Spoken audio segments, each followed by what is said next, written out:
everybody, I'm Robin and these are my reflections, and today I am here to do a VR. I am reflecting on what I'm gonna call them palette cleanser decks.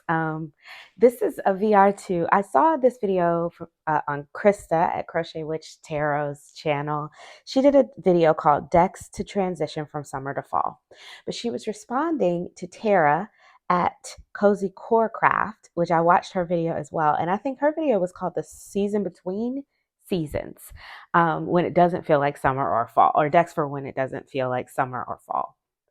That might not be the, I will put both of those below. I'm not sure if I got that second title completely correct, but it's something like that. And they were both great videos. I really enjoyed watching what they use to transition. And I have been battling with that myself. So I figured this would be an easy VR for me to just kind of do because, to be honest, I am in sort of transitional period right now. So I'm going to just show you kind of what's on my table, what I've been using as a palette cleanser. So I work with my decks seasonally. I keep winter and fall decks away in a box in a closet until it is around this time. And then they come out, and all of the decks that I would consider strictly summer or spring go into the closet. And so that way, twice a year, I'm feeling like I'm getting kind of a new collection on my shelves. But so I'm a finicky soul, and I don't always put all the decks away every time. Like for instance, there are some decks that you might consider fall that I've had out all summer, or decks that you might consider summer, or that even I might consider summer, that I will have out all fall. That's just how it's going to be with me.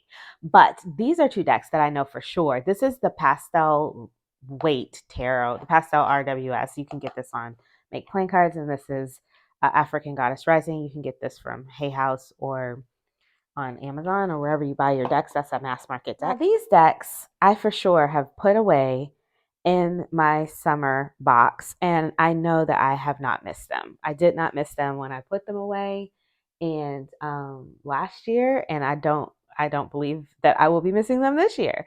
But I do love to have them during the summer. The summer and the spring. I want them. Like coming February, starting February, I'm searching for this one. Like, where is my pastel? Um, and this one, and when the weather gets warmer, I just this warm weather, lush greenery. It feels hot in these cards. It feels like it's warm where they are, and so I want these cards out. And so I know that if I put them away in my summer box, they'll be there, and I won't be wanting to pull them back out. And I try to choose decks that I know I'm not going to want to go in and out of that box for, because if I start doing that, then it becomes a little bit of an issue. Okay. It's cumbersome. So I try to put things away that I know I'm not going to miss, but then I'll be very happy to see when they come back out. Right. And so these are two that I know will go away. So I'm moving from something like this. I'm starting to get the itch for things like this, right? This is the Vampire Tarot deck, the new one from Llewellyn, and this is the Buffy deck. I'm starting to get the itch for these colors and this black base on the cards, where everything feels like it's happening in the evening or at night, and these sort of jewel tones and these reds with purples. I'm getting the itch, this deep blue, this midnight blue. I'm getting the itch for this now, right? So we're moving from, let me just show you kind of the transition here. Okay, so I'm moving from this, right, to this. But I'm not quite ready to be here. Not yet. But I'm feeling like I'm not wanting to see this anymore. So then what falls in the middle, right? And so that's kind of what I'm going to show you today, is what I've been playing with in the middle phase, in my in between phase. And I've just been calling them my palette cleanser decks. So let's take a look. Okay, let's start here. My palette cleansers are always going to be a Lenormand deck. And right now it's usually Lenormand and Pips, but for some reason right now I'm not feeling Pips. I'm just feeling sort of like, fortune telling style deck.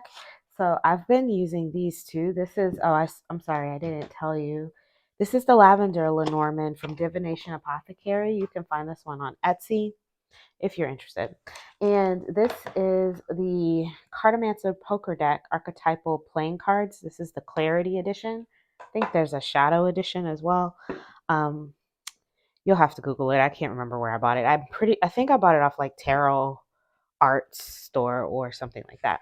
So this is, these are basic cartomancy decks, right?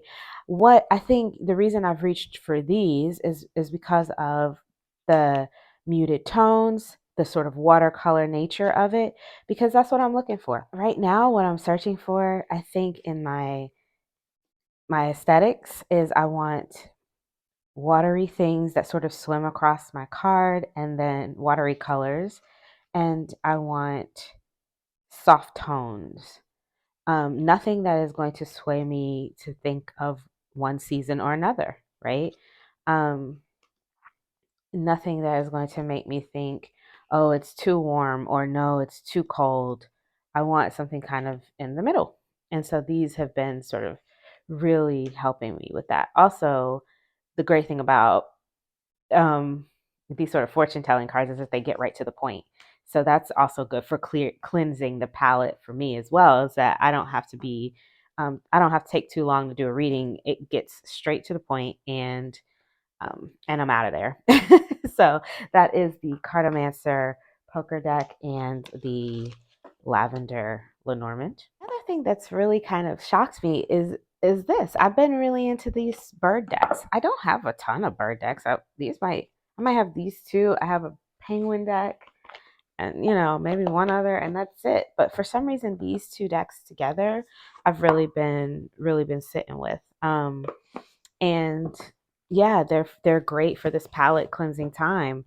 They're inspiration decks. So I think maybe that's why I'm really enjoying them, because oh, look at the penguins. Oh, I love penguins. And I love this card in this deck. I was so happy to see it when I bought the deck and I saw the penguins. I was like, I knew I was drawn to this for some reason or another. um, but yeah, I don't know, something about this airy, these birds in these different places. I love the watercolor. Again, I told you I've been feeling the watercolor. I've been feeling the more muted tones, the softer messages going with this. So yeah, I've been here with the birds, me and the birds. I've been hanging out, y'all, and I am really enjoying them. And they've been great for my palette cleansing phase. So, and I've been working with them together, as a kind of like little pair here. And yeah, so these two have definitely been fabulous for my palette cleansing journey. And it gave me an opportunity to use this deck in a different way, because I've been actually using it just to pull cards every time I see a bird to get a message. And now I'm actually using it, daily. So that's nice too. So anyways, yes, those are those two. Another deck that I have been using as a palette cleanser, but with a little bit of a stronger, like in the tarot sense, right? Because the other decks I told you were, this is the Tarot of Japanese Poetry. It's an indie deck that I think you can get on Etsy now. Um, I think before I was sort of in this sort of, there's still some cards in here. I was sort of in this like, oh, I'm not really wanting to do tarot. I just want to do Lenormand and be done with it. But for some reason, I do still want to do tarot sometimes, and I like this one. It's nice, and it has some pretty bright colors, but also it has that sort of muted tone and that watercolor feel where my colors are sort of, they're very mutable. I guess that's a good word for it, right? Like I want my colors to be just as mutable as this time period.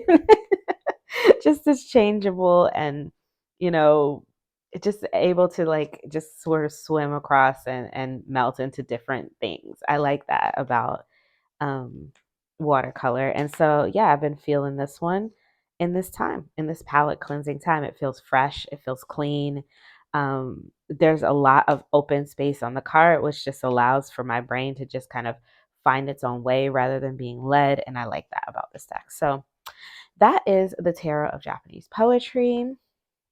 Beautiful, gorgeous backs as well, which are also very serene and lend to that that sort of headspace that I'm trying to be in, that sort of quiet, serene, palate cleansing space.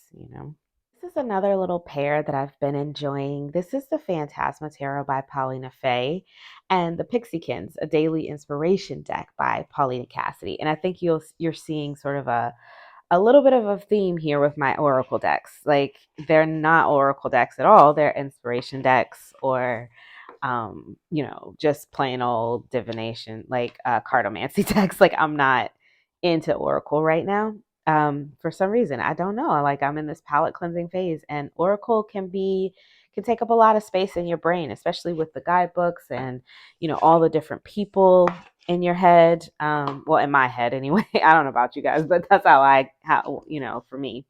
And so right now I'm just trying to be in a quiet space, and these bring quiet space, and I like that. I like the white space, again, the watercolor, again, the muted tones. These little messages are cute. And also, I love that she's named all of the cards. I got this deck, this one, the tarot, recently on sale on Amazon. Like I do. I was looking at Tarot Zebra's Instagram, and she had gotten this deck, and she was talking about it, and she got another one from Paulina Faye as well. And I was like, what is this? I love this. What is this? What is this? And she was telling me about it and how fabulous it is. And she even went through and found the bugs for me and let me know how many there were.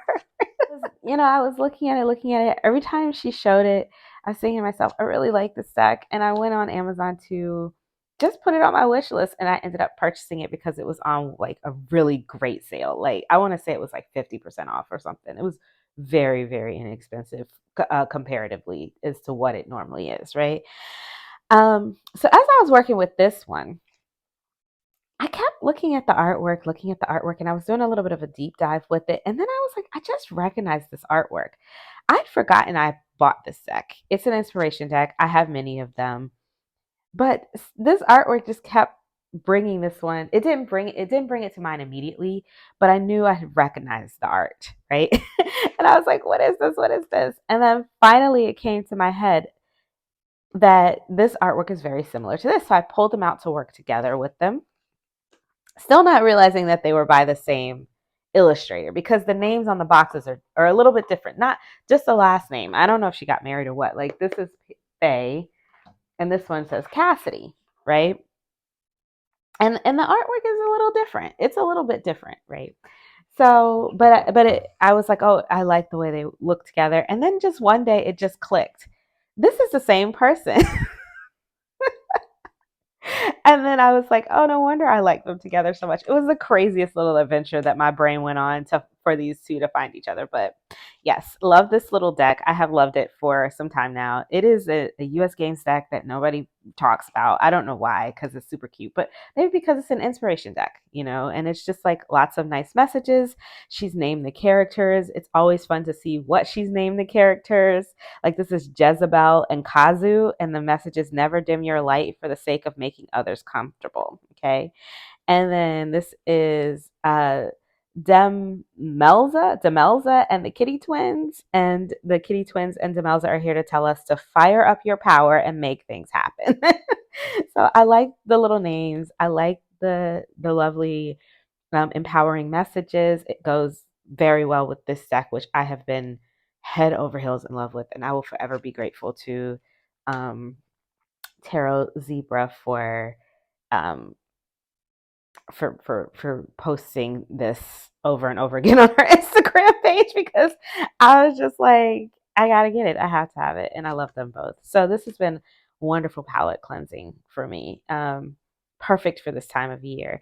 Now, I don't always, when I get into like the crossover between seasons, I don't always want palette cleansers. I don't always want to move from one season to the next with a palette cleanser or with a transitional set of decks. But for some reason, this season, I did. I was finished with summer, but I was not ready for fall. And but sometimes I fall into this same, where's the box for this? Oh, sometimes I fall into the same category when I'm just stressed and I just want, to calm my brain, and I'll take everything away and just bring out all my pip decks or all my Lenormand decks or all my black and white decks or all my muted tone decks, and that's it. I'll just put like 4 decks out, and that's it. But for some reason, with the transition between summer and fall this year, I was ready to let go of summer way before I was ready to pick up fall. So I fall into this transitional phase. And so here we are. We're in our palette cleansing phase. Another palette cleansing deck that I find to be very nice for this. Again, same. This one is a collage deck, so it's not watercolor, but the same sort of color palette, the same sort of energy, um, with the energetic colors popping off of the beige background, or a muted tone background. It's still color, it's still energy, but it's muted. It's slowing down, right? It's slowing down. And it can be like this deck is very, very changeable and mutable. It's very much an all around kind of deck. It can do all different sorts of readings. So it works for this period as well, for sort of, I can use it for anything. Also, the people are gray, and I think she did that. That was her intention, to make it sort of palette cleansing, to start you from a clean slate. That's why she made the people gray. So I feel like it's like, because of that, it's also very good for this time of year for me, for this point in where I am right now, right? This sort of, I want to start from a clean slate before I start with the Halloween decks and the fall decks and all of that. So this is Savvy Soul Tarot by Julie Wadlich. Weidlich. I'm not sure if I said her name correctly. This deck is currently out of stock, possibly out of print. I'm not sure. So sorry about that. But if it ever comes back, I'm sure people will be very excited to pick it up. This is the Gustave Dore. Gustave Dore. I don't know. How do you say that? Is it Gustave Dore? Dore?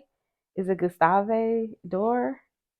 It's got to be Dore because it has like an accent on it. Okay, so anyways, this one is black and it's not black and white. This is sort of gray and sienna, maybe, um, with some blacks, but they are warm blacks, and I like that. I think that's what's bringing this. It's not true black and white. It's not pure black and white, right? It's still warm, even though it's black and white. It's not giving me cold. It's still giving me warm, coming out of summer warm. And I've been feeling this one. I don't know, something about this deck. I've been picking this up a lot lately, a lot. And I think it's the lack of color, but it's still feeling warm to me. So yeah, and I'm glad, because this was one of the decks that I was meant to be working with in my deck reconnect. So I can sufficiently say that I have reconnected with this little sucker right here. I like it. I like it a lot. It's grown on me even more than when I first bought it. So that is the Gustave Dore. Y'all, I don't know how to say it. This one is new in my collection. This is the Luminous Humanists Oracle Cards by Kelly Sullivan Walden. Very new in my collection. It was a gift from a friend. And it's given that same sort of, I mean, it's definitely this one is photo collage, right? So it's not watercolor per se, but the treatment of the cards does make it feel very watery. And yeah, the colors are still kind of, I mean, they're still popping, but they're not in my face, right? And it's an oracle deck. It says oracle deck, but it does give that sort of inspirational quality, right? And so I think, maybe, I don't know, that's what I've been reaching for. I mean, there's definitely a theme here, right? It's definitely a theme. So this is it's a beautiful deck that I've really been enjoying during this transitional time. So this again is the Luminous Humus Oracle cards by Kelly Sullivan Walden. Listen, my last deck is my homie. This was the first Llewellyn deck I ever bought, and the first deck that I ever got. I think this is the deck that pretty much kicked off my tarot collecting situation here, right? This is the, just so you know, this is the Llewellyn Classic Tarot. I didn't feel like pulling a box out of the closet, y'all. It has a big box and a big book, just like all the Llewellyn decks. It is a basic, very prettily redrawn RWS clone. And in this is Eugene Smith, I think is his name. I can't remember, and I don't have the this stuff. But I think his name is Eugene Smith. And he has done, I think, the Alice in Wonderland tarot for Llewellyn and the Poe tarot. I think that's the same artist. Anyways, I love this deck. It makes me happy. I don't know if it's because it was the start of my tarot collecting journey. This was the first deck I ever bought that had like a giant book with it that made me realize that I could get RWS decks drawn in different, art styles that I might appreciate a little bit more than I did the other one back then. Now I love the regular, but it was the first time I ever realized that tarot was something I could study rather than just something I could do. So I think that because it was a Barbara Moore guidebook, and Barbara Moore just kind of like her book, reading that book led me to want to read other books on tarot and to understand more about the things that she talks about in that book. And so I just have happy memories with this one. And if I want a palate cleanse, if I'm in a state of transition, this one is definitely a clear, um, brighten up a space, kind of clear it out, kind of dust everything off deck for me, to come back to. I love this one. I know there's nothing really that special here about it, y'all. I know, but I don't know. I mean, I love it. What can I say? I like it. This is my deck, this is my deck. So this is the Llewellyn Classic, and we'll just leave it there. I love these backs. I think they're so gorgeous because he's brought the roses and lilies into like real. They're like they look more realistic than what. Anyways, enough. I'm not gonna gush about this deck because it's unnecessary.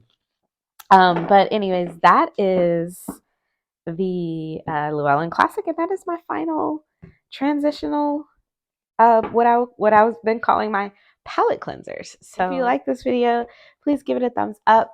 And if you've done a VR to this, let me know in the comments because I didn't see too many. Although I gotta admit I didn't really search that hard, to be honest. I watched the 2 videos and I think I did like one quick search. YouTube be trying to block me sometimes. I can't find things. I don't know what's up. But yeah, if you like this video, please give it a thumbs up. It helps my channel grow. If you want to see more from me, you can subscribe. I release videos every few days regarding tarot and oracle. And until I see you next time, stay safe and be blessed. Bye-bye.